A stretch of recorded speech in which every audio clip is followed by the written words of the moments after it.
Hello, my friends. Welcome to the Commander's Crypt. We've got an awesome episode for you today, special edition. Today, we have got the Commander Crypt News Network, CCNN, talking to you live from New Orleans, Louisiana. So today, I've got my good friend here, Travis, with me. What we're going to do, Travis the Kingmaker, Travis the Kingmaker. Yeah, so today what we're going to talk about is the new set, Phyrexia All Is One.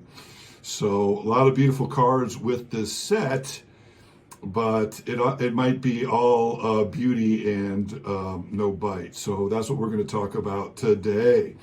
So beautiful set, but what we're going to talk about first is the cards that are relevant for Commander, the ones that are going to be good as generals, and then good for the set, and then the absolute best cards for our format in Commander. So, Travis, in your humble opinion, what are some of these cards that would make good Commanders for this set? Well, you really have to kind of figure out what format you're playing and who you're catering to when you're talking about what are the best Commanders.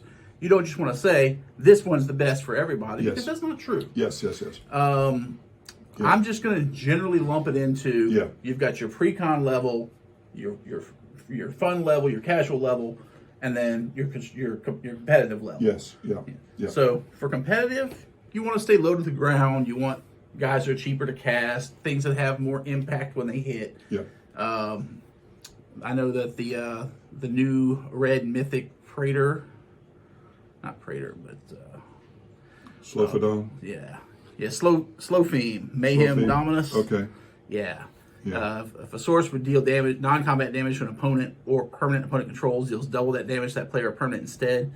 Four mana for a 5/4 body with that on it. Yeah. Incredibly dangerous. Okay. Yeah. And then after that, we've got 2 red Phyrexian and 1 discard 2 cards. Put in a destructible counter on Sulfur, Mayhem Dominus. Okay, yeah, so that's a common thing that's happening with this set.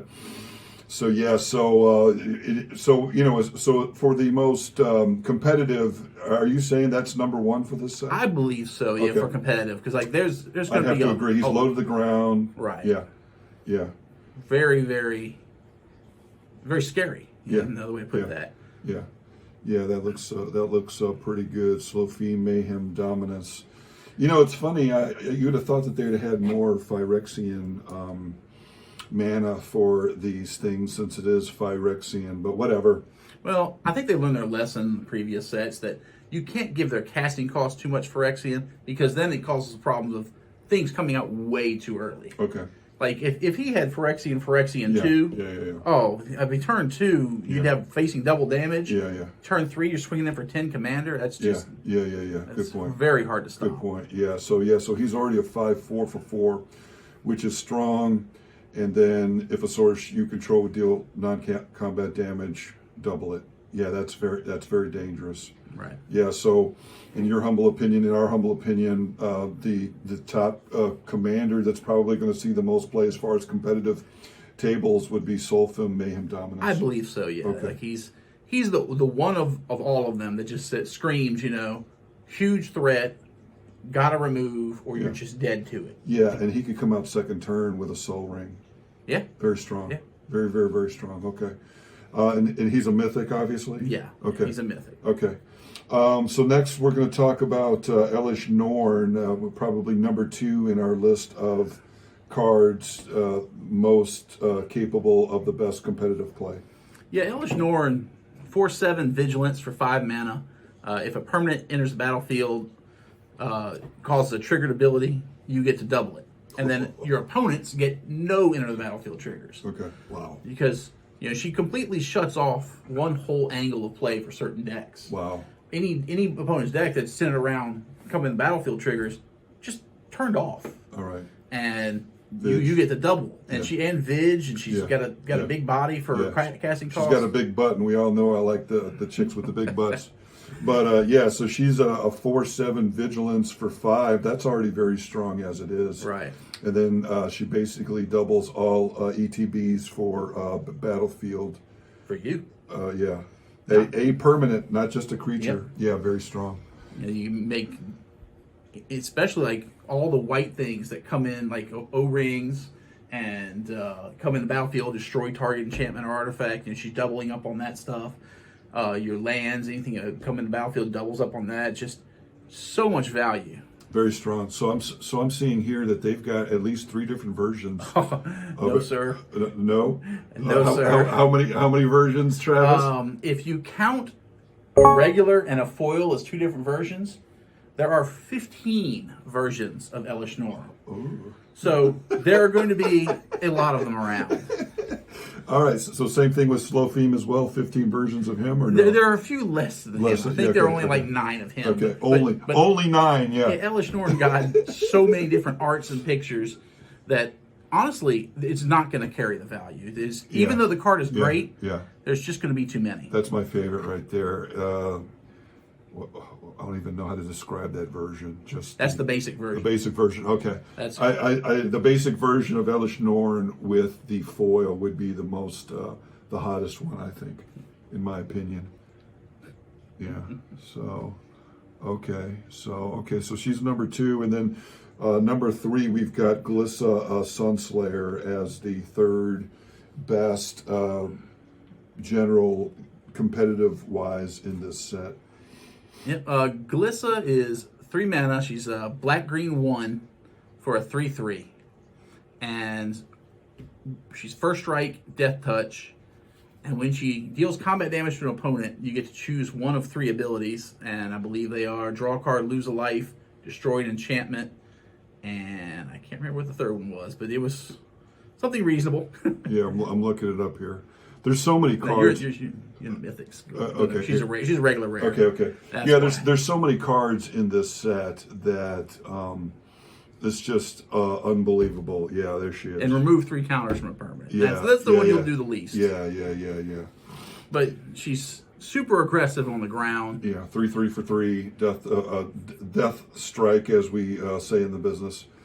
And so in Travis's humble opinion, those are the 3 most powerful generals from this set, which is kind of wacky if you think about it. How many cards are in this set again? Close to 300, I believe. Yeah. I mean, out of 300 cards, I mean, whatever. I there are other formats other than Commander, I guess. No. I disagree. Yeah. That was a joke, by the way. And by the way, we know that Commander is running the format. It's running. It's what is feeding. That's their main cash cow right now is Commander. So Commander is the set that's really driving this whole thing. Yeah. So do you have any casual? Well, there's plenty of good casual cards. Okay. We can. Yeah. You can basically list the mythics and say these are all great casual cards. Okay. We can start from the top. Sure. All will be one. The namesake of the set. Mm-hmm. Great card. Mm-hmm. There's only printed 2 versions of it. Congratulations. Yeah. Good choice. Big combo card too. 5 mana enchantment. Whenever you put 1 or more counters on a permanent or player, all will be 1 deals that much damage to target opponent, creature, or planeswalker an opponent controls. Big combo card with anything that gets counters when you deal damage. So you just create an infinite loop. Very easy to abuse it. Tell us one of the cards that you were saying that would infinite loop with this thing. I believe it's Quest for Pure Flame from the original Zendikar set. Okay. It's a 1 mana red enchantment that gets counters when you deal damage. Okay. All right. So we got all will be 1, and then attracts a grand unifier. Very good casual commander for black, blue, white, green, and 3, 7/7 flying, vigilance, death touch, life link, and when she enters the battlefield, reveal the top 10 cards of your library. For each card type, you may put a card of that type from among the revealed cards into your hand. Put the rest on the bottom of your library in random order. So for 7, she's a 7/7 vig, death touch, life link, and allows you to put a bunch of cards into your hand. Yeah. Again, it's I like the basic versions of these better than the comic book versions or whatever you want to call these. This would be the I believe that's the oil version. Okay. And Okay. All right. I think showcase is what they call that, showcase version. Okay. All right. Yeah. Okay. So yeah. So then we've got her. What else have we got here? We've got the reprint of our buddy Phyrexian Obliterator, back in black, so to speak. I want to say a word on just lump all of the Planeswalkers in this set together. Okay. They are all spectacularly mediocre. Okay. None of them scream, "Oh, I need to put this card in my deck." Yeah. They're all just kind of like, meh, all right, it does its thing. They're all underwhelming. Yes. Yeah. Yeah. What about Jace here? Jace, the perfected mind. 1 Phyrexian blue, and 2 5 completed. Until your next turn, up to 1 target creature gets -3, -0, -2 target player mills 3 cards. Then if a graveyard has 20 or more cards in it, you draw 3 cards. Otherwise, you draw a card. -X, target player mills 3 times X cards. Yeah, very underwhelming. So so for 3 mana, you get a guy who comes out turn 2 or turn 3 if you accelerated, he might shrink 1 creature, he might draw you a card, and he might mill them for 9. Yeah. And if he mills them for 9, he's gone. He's dead. Yeah, very underwhelming. Very underwhelming. And you play him on 4, and he's just moderately better. He's not. Yeah. He's never like breaks the game in any way like the original couple Jaces did. Yeah. I from what I've seen, the 3 generals that you've talked about, Slophine, Elish Norn, and Glissa. Yeah, and then there's Mondrake. Mondrak. Yeah, that would be a 4th tier, higher level competitive commander for this set. Mondrak, Glory, Dominus, 2 white and 2. If 1 or more tokens would be created under your control, twice that many of those tokens are created instead. Okay. 2 white Phyrexian and 1 sack, 2 other artifacts and our creatures, and the indestructible counter. Okay. Right. Yeah, So he's 4 mana for a 4/4. He's right on curve. If you make any sort of tokens after you play him, he doubles it to get the 2 you need to sacrifice him. And the art's just amazing. Yeah, I do like that. That is probably the single best piece of art in the set. Yeah, I do like that. It's like 5 mouths all yeah. combined together. Yeah, so in our humble opinion, those are the 4 most competitive commanders that would be in this set, and the Planeswalkers are underwhelming. So that's that. What do you think are the money cards for this set? The ones that are going to be worth the most? Sadly, you're obviously, you want to say the Praetors, all the big mythics, but it's just not true because of the way Wizards has printed them. As I said, you've got 16 versions of Elish Norn. Yeah. If you buy a collector pack, you have 4 chances in your collector pack of pulling any one of the particular versions. So, there's just going to be so many of them out there. I don't see any of those cards that they printed that many versions of as holding their value. There's only 3 cards in the set at mythic rarity that didn't get the multiple card treatment. You have the Gauntlet that powers up Planeswalkers, which is the Ichor Gauntlet for 3 mana artifact. Planeswalkers you control have 0 proliferate and -12 take an extra turn after this one. Huge. Like, it makes all your Planeswalkers finally have that big ultimate you want to see. Wow.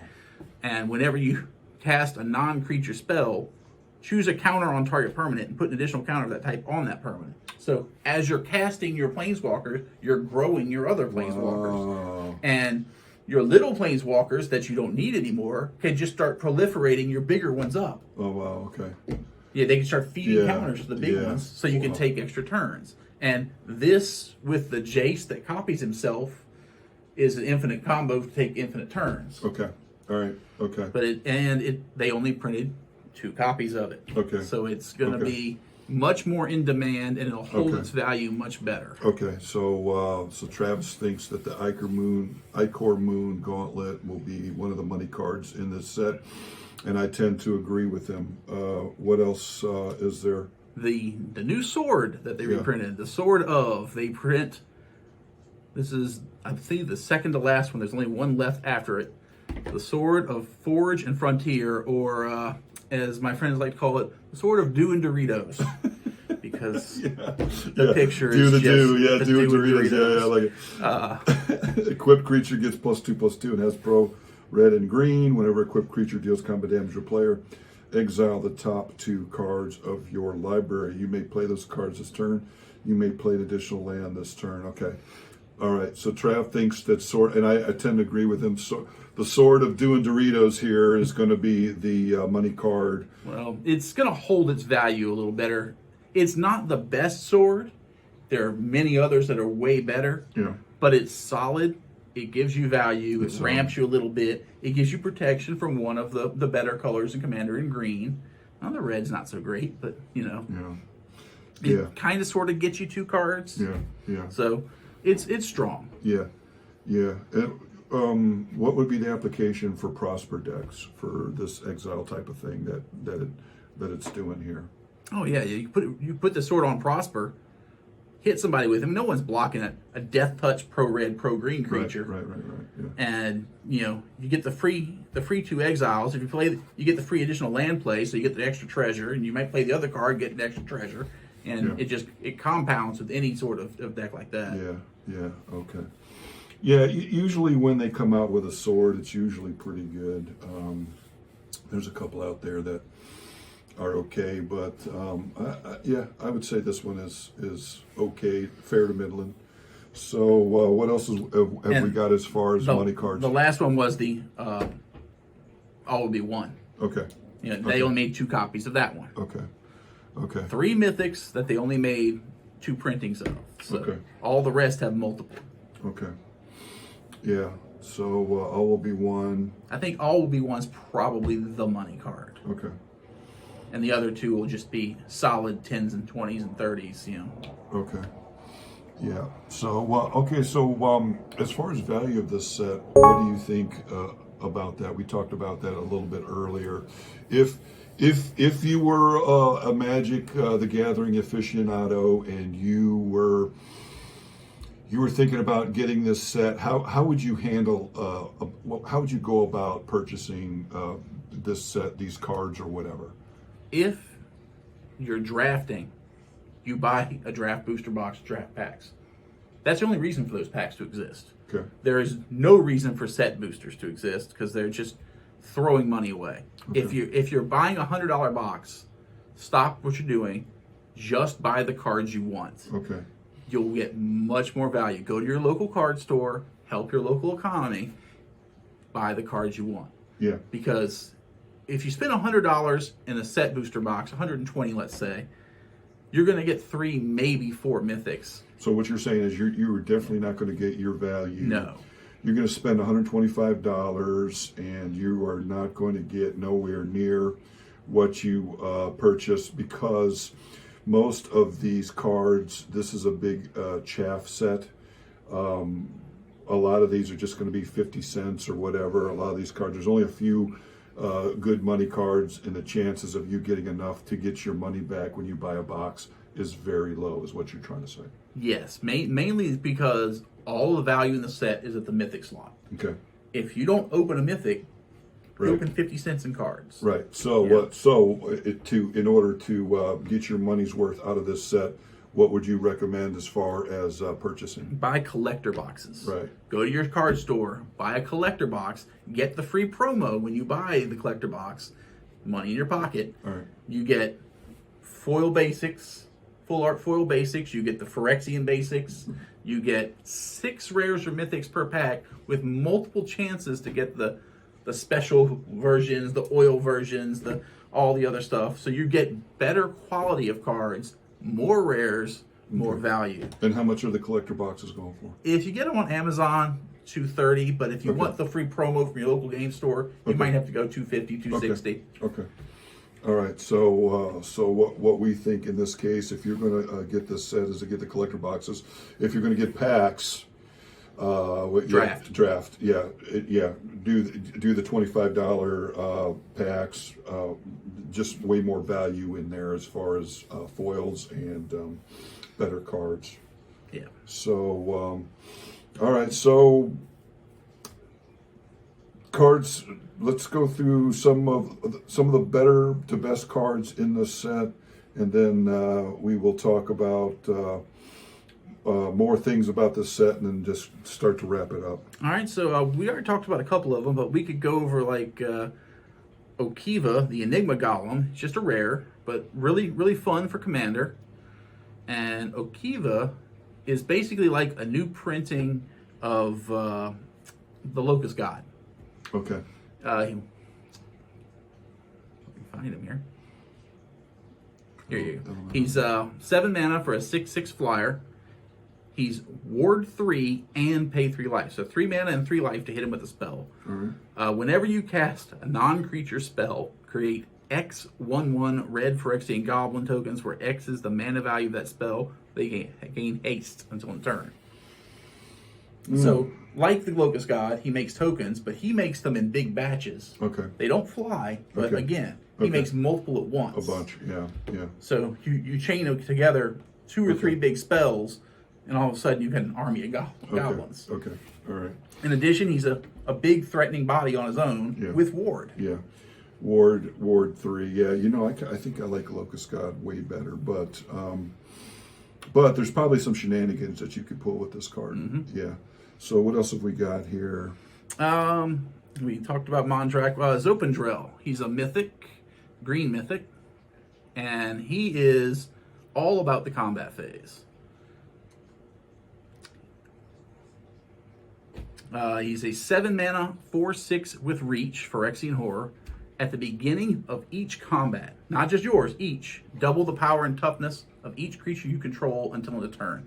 So all your guys double every combat phase. Very strong, very strong. And sacrifice 2 other creatures, put an indestructible counter on him. So once he gets out there, he's going to be real hard to get rid of. Yeah, very strong. Yeah, And for 7 mana, which is nothing in green. He's a 4/6 with reach, and he doubles the power and toughness of each creature you control till end of turn. Yeah, that's very strong. Very on point with what green does. Right. Yeah. So, all right. We've got the Argentum Masticore. First strike, protection for multicolored, 5/5 for 5 mana. So kind of on curve. It's right where you want it to be, but 2 nice abilities. 5/5 for 5. Yep, I like it. Yep. First strike and protection. Mm-hmm. At the beginning of your upkeep, sacrifice him unless you discard a card. When you discard a card this way, destroy target non-land permanent and opponent controls with mana value less than or equal to the discarded card. Ooh. He is going to be huge in mono black, mono blue, and mono red. Oh my gosh. He gives black, blue, and red a lot of ways to get rid of enchantments and other things that they were stuck behind. Wow, very strong. You know, I'm thinking this is one of the better cards of the set. I'm a big Masticore fan, Razor Mane. But yeah, that's very, very, very strong. Yeah. All right, so then it looks like we've got a 2 copies extended version of that. Okay. What do you think of the Twilights? The instants for each one of the colors. Black. We got Black Sun's Twilight right here. If they were all instants, some of them would be great. Okay. But only the black one is an instant. Okay. The Twilights are fine. They're fine as casual cards. Okay. The problem is most of the time they're going to be really hard to cast. To really get the use out of the Black Sun's Twilight, it's black X instant. Up to 1 target creature gets -X until the turn. If X is 5 or more, return a creature card with mana value X or less from your graveyard to the battlefield tapped. Tapped is key. Yeah. So you can't kill something and then bring in a blocker. Yeah. It's yeah. So you're saying that's the best one, and even and that was mediocre at best. Right. Okay. Well, no, the white one is the best one. Okay. The white one is actually pretty good. Even as a sorcery, Yeah. even as a big splashy X spell, Yeah. because of what it does. Yeah. It basically It's basically a wrath that makes tokens. tokens. Yeah. if we can ever get to it. There it is. White Sun's Twilight. All right. White X sorcery. You gain X life. Nice. Create X 1/1 Phyrexian Mites with Toxic 1. And they can't block. If X is 5 or more, destroy all other creatures. Yeah, that's very strong, in my opinion. Yeah, so yeah. At 5, Yeah. you're making 5 guys, killing all the other creatures and gaining 5 life, and the 5 guys have Toxic. So if someone doesn't answer it immediately, they're dead in 2 or 3 turns. Yeah, if not quicker, if they have some way of making a bunch of mana or infinite mana, Right. they're going to wipe the board and put out a bunch of creatures. Right. And it's going to be game over next turn, if not sooner. Very nice. Okay. And yeah, that's my favorite so far. The blue one, it's kind of in the same vein, but it looks so good on paper. I don't think it's going to work out like you want it. It's blue X, gain control of target creature with casting cost X or less. Okay. And then if you pay 5 or more, copy that creature. So you steal something from somebody, and if you paid a bunch of mana, you get 2 of them. Okay. But to take a real threat in Commander, you're talking 7, 8, 9 mana creatures. You're going to take 11 mana. Yeah. You want your 11 mana spells to do a little more than steal a creature just do that and make a copy. Yeah, you want it to win the game. Yeah. Yeah. So all right. So what else have we got here? What's some more of your favorite cards? The Mirex, actually, it's a land, which it's a land that copies, which is really nice. It's a sphere, one of the new land types. Taps for colorless, or you can get 1 mana of any color if it entered the battlefield this turn. Okay. So the turn you play it, you can get whatever. Which is great, because usually, stuff like this, they always come in tapped or whatever. Mm-hmm. Yeah, I'm digging that. Okay. And then 3 tap, make a Phyrexian Mite. Oh, I like that. Just yeah. whenever you need to. Got extra mana, make another. Well, they can't block. Mites can't block. Okay. This creature can't block. Yeah, okay. all the mites can't block. Okay. But still, it's got toxic, Still, yeah. you just set them aside. Creatures to sacrifice, creatures to throw at your opponent, whatever. Yeah, very nice. Yeah. It's actually one of the cheaper creature production options on land, because most everything else is 4 or more when you make a creature. Okay. So 3 is good. Okay. All right. And with that being said, there's also Skrelv's Hive, which is very similar and very strong. Probably one of the better actual rares. Okay. 2 mana enchantment. At the beginning of your upkeep, you lose a life and make a 1/1 colorless Mite with toxic that can't block. But it comes down on 2. Okay. And that's huge. Coming down on 2 and starting to accumulate those little toxic guys. Yes, I think that's very strong. That's like Bitter Blossom. I mean, they don't fly, but still, that's very, very strong. It's Second turn. way more threatening. Yeah. Yep. Bitter Blossom. You lose 1 life. Yep. Bitter Blossom was a blocking card. Yeah, really. yeah. Yeah, you see those fairies jumping in front of stuff. Yeah, a blocking your sack, or works with your other abilities with your fairies. After second turn, you're putting out infect. Right. Guys. If you get this out turn 2, very strong. You make a guy turn 3. Very strong. Turn 4, you attack for poison. Turn 5, you attack for 2 more. That puts him on 3. Turn 6, you attack for 3, puts him to 6 poison. Turn 7, you do the White Wrath, clear the board, drop 5 more guys. Yeah. They're dead on the next swing. Yeah. They're dead in the swing. They're dead from 2 cards. And not just that. If you guys play with the Monarch, this guy, third turn, maybe second turn, you've already got a dummy going across there to hit somebody that you don't even care about. To get the Monarch, and now you with white, you may be able to sit behind that Monarch and draw extra cards. So very, very, very strong. Very, very strong 2-drop. Yeah. All right. So what else did you see on there that you really liked? I liked. Again, that's not going to be a money card. I don't think. It might be a $5 bill maybe, but it's not going to get. Who knows? 20. Bitter Blossom is up there. Who knows? That is true. I like stuff like that. I would probably try to, in my humble opinion, I would pick up stuff like that. I'd get my hands on as many foils as possible with that one. One of the ones I like is Conduit of Worlds. Green artifact, green 2. You may play lands from your graveyard. Just Crucible of Worlds straight off the bat. I like it already. But tap, choose target non-land permanent card in your graveyard. If you haven't cast a spell this turn, you can just cast that card. If you do, you can't cast spells this turn, activate only as a sorcery. So if you've gone through your hand, your stuff's dead, you can not only play lands from your graveyard, you can just play your creatures back. Go ahead. Wow. If you've got your deck made correctly, you've got all these enchantments and things that sack and planeswalkers and they're permanents. Wow. Start recycling them. Very nice. And there's one key word that this card is missing anywhere on it. What is it? It doesn't say anything about exiling anything.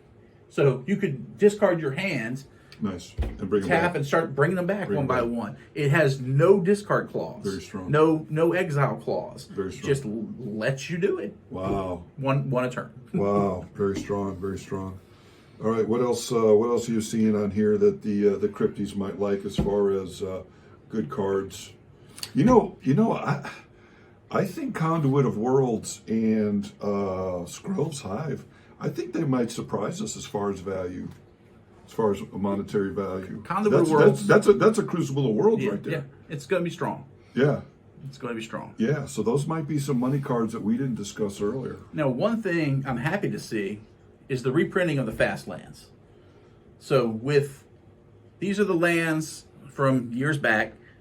When they come into play tapped, unless they're the first or second land you control. Yep, the courtyard and they're going to be super good for newer players to Commander to pick up the fixture mana bases. Yes. They're only $1 or $2 each. Nice. Get a set of all 5. Nice. Yep.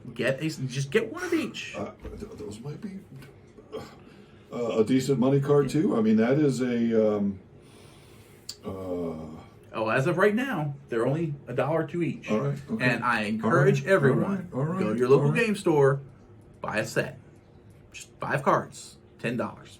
Yeah. Maybe 12. Yeah. So earlier you and I were talking about this, and we were kind of talking about how the value wasn't there. Well, you kind of rummage around a little bit, and some of these cards might be worth something. Dark Slick Shores.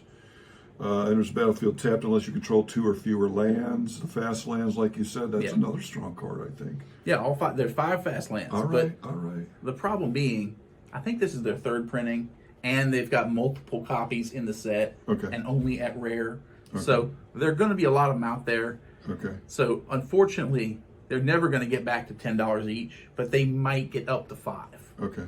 So they're not really a big value proposition, but they're a definite play acquisition. Okay. You need to have these in your repertoire for your decks. Okay.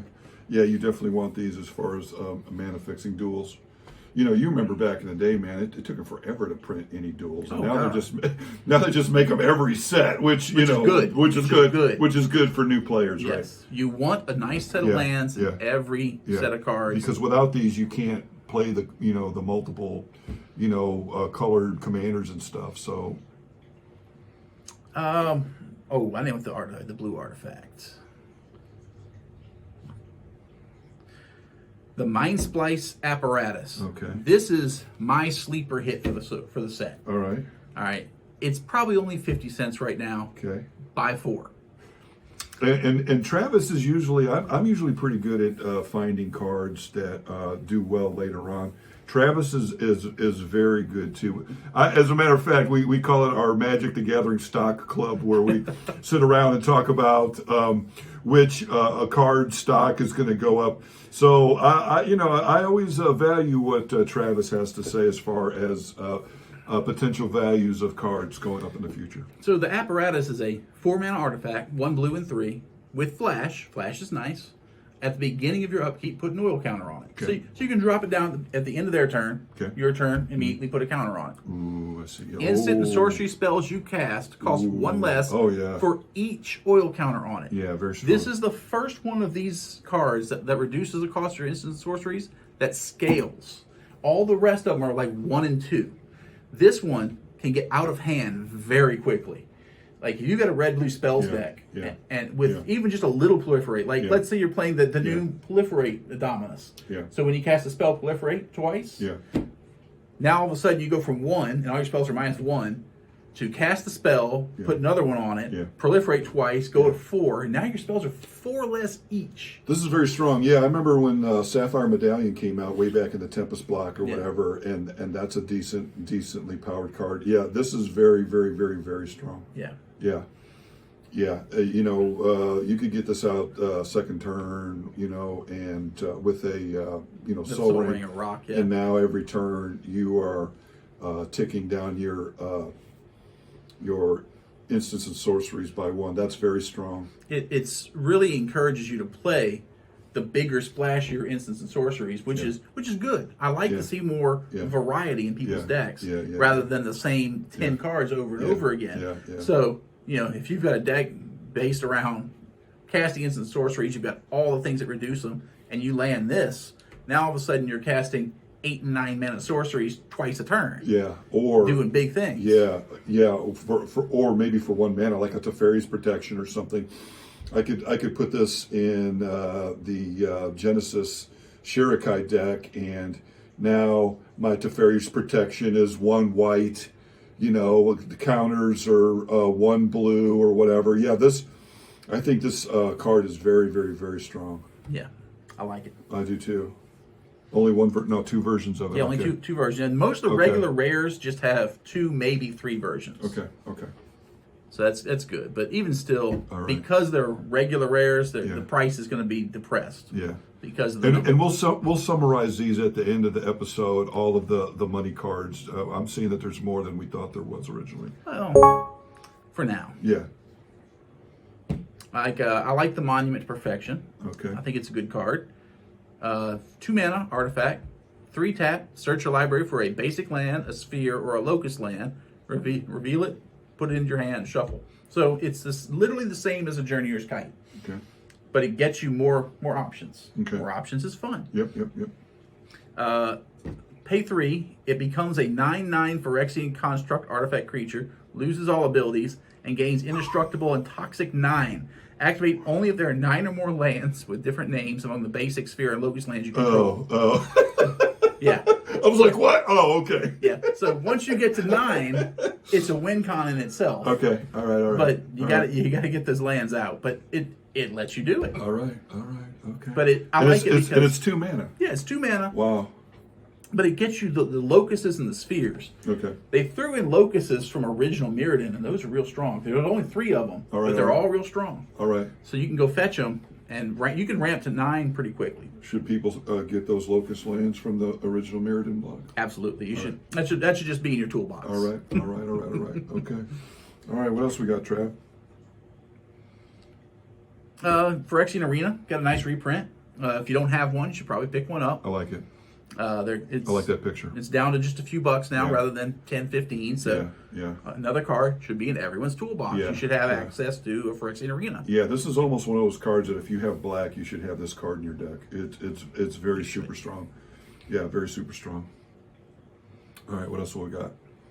Oh, I think we've about hit the limit of cards that I think are. Yeah. All right. So that's pretty much the list of cards that we thought were good from this set.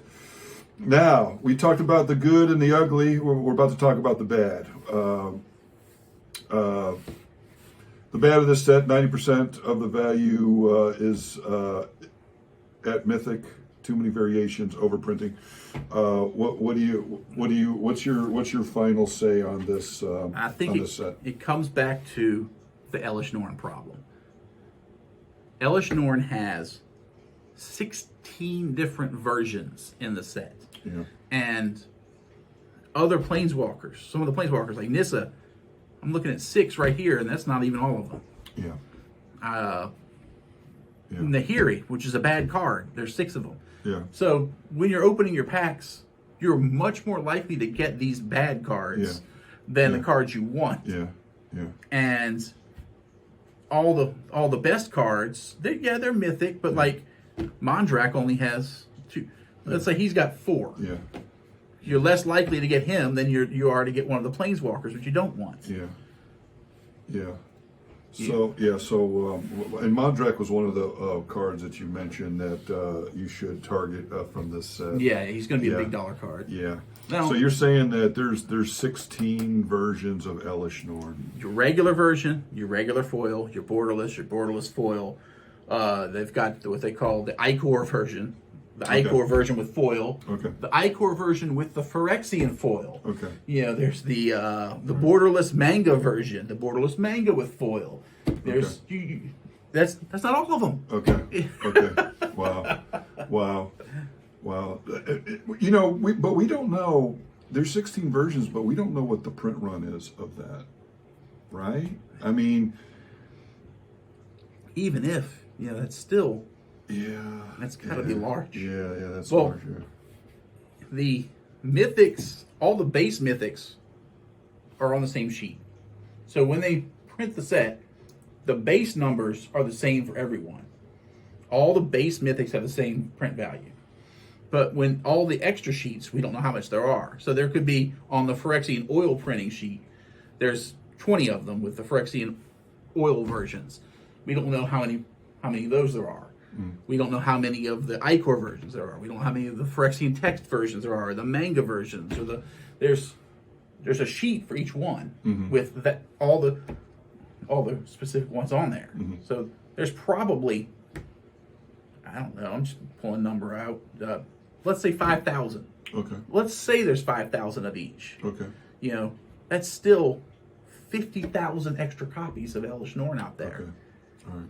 50,000 extra Okay. copies. All right. So as far as value, I don't think it's going to. it's going to be hard for that. It's a strong, good card. Okay. It is a very good card. It's going to be in demand, but there'll be an amount of them out Okay. there to meet Okay. the demand.